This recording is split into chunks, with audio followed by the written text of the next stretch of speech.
नमस्कार, बिहार तक देख रहे हैं आप और आपके साथ मैं हूं आशीष अभिनव। इस वक्त की बड़ी खबर आ रही है। एआईएमआईएम ने बिहार की 11 लोकसभा सीटों पर उम्मीदवार उतारने का ऐलान कर दिया है। इस वक्त की बड़ी खबर है, असदुद्दीन ओवैसी की पार्टी सीमांचल में एक बड़ी पार्टी कही जाती है। आपको बता दें कि किशनगंज, कटिहार, अररिया, पूर्णिया, दरभंगा, भागलपुर, काराकाट, बक्सर, गया, मुजफ्फरपुर, उजियारपुर सीट पर चुनाव लड़ने का एआईएमआईएम ने ऐलान कर दिया है। वहीं इस ऐलान में यह भी कहा गया है कि कुछ पार्टियों से गठबंधन की भी बातचीत चल रही है। यह तमाम सारी जानकारी प्रदेश अध्यक्ष और विधायक अख्तरुल इमान ने दी है। और आपको बता दें कि कटिहार लोकसभा सीट से उम्मीदवार का भी ऐलान हो गया है। राष्ट्रीय प्रवक्ता आदिल हसन यहां से चुनाव लड़ने जा रहे हैं।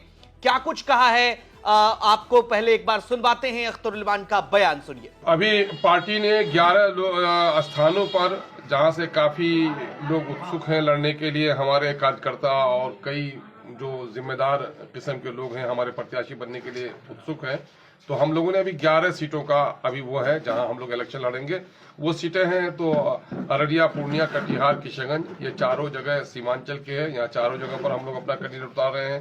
दरभंगा में उतार रहे हैं और मुजफ्फरपुर में, उजियारपुर में, काराकट में, बक्सर में, गया में और भागलपुर में। एक बड़ा आरोप हम लोग पर रहता था कि भाई साहब हम लोग कांग्रेस के खिलाफ लड़ते हैं।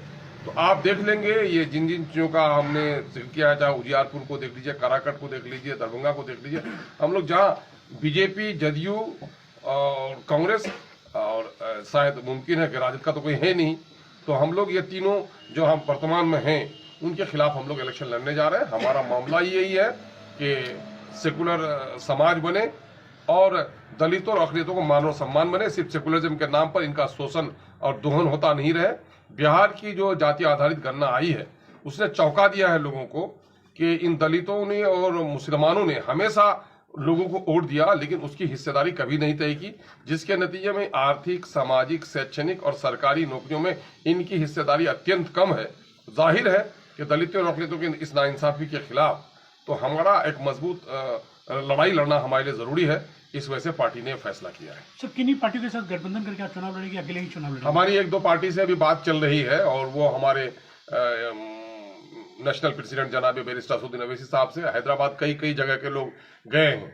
हम लोगों ने कहा कि जो कुछ भी हमारी पॉलिसी बनेगी, लेकिन हमारा मामला चूंकि वहां से तय होता है, तो अभी कई जगह के जो प्रत्याशी लोग हैं वो लोग हैदराबाद गए हुए हैं और अलायंस के सिलसिले में बात वहां चल रही है। सर, 11 सीटों पर प्रत्याशी भी चयन हो गया है कि सिर्फ 11? नहीं, प्रत्याशी का मामला अभी अंडर कंसिडरेशन है, लेकिन ये है कि सीटों के बारे में हम लोगों ने ये प्रस्ताव दिया है। सर, आप प्रदेश अध्यक्ष आप किशनगंज की लोकसभा सीट से चुनाव लड़ेंगे? जी, मेरा तो ऐलान भी कर दिया है पार्टी के नेशनल प्रेसिडेंट जनाब बैरिस्टर असदुद्दीन। किशनगंज के अलावा और भी प्रत्याशी की घोषणा हुई है? नहीं, घोषणा तो मैंने कहा ना कि इन सीटों का चयन हुआ है, इन सीटों का चयन हुआ है, अब प्रत्याशियों का चयन हुआ। तो अब देखना दिलचस्प होगा कि इन 11 सीटों पर क्या कुछ गुनागणित बैठता है, क्योंकि ये बड़ा फैक्टर माना जा रहा है कि असदुद्दीन ओवैसी की पार्टी ने अगर 11 सीटों पर उम्मीदवार उतारने का ऐलान किया है तो असदुद्दीन ओवैसी की पार्टी कितनी सीटें जीतती हैं, या फिर दूसरा पक्ष इसका यह भी है कि इंडिया गठबंधन और एनडीए गठबंधन में सबसे ज्यादा नुकसान किसको पहुंचेगा, यह देखने वाली बात दिलचस्प होगी। लेकिन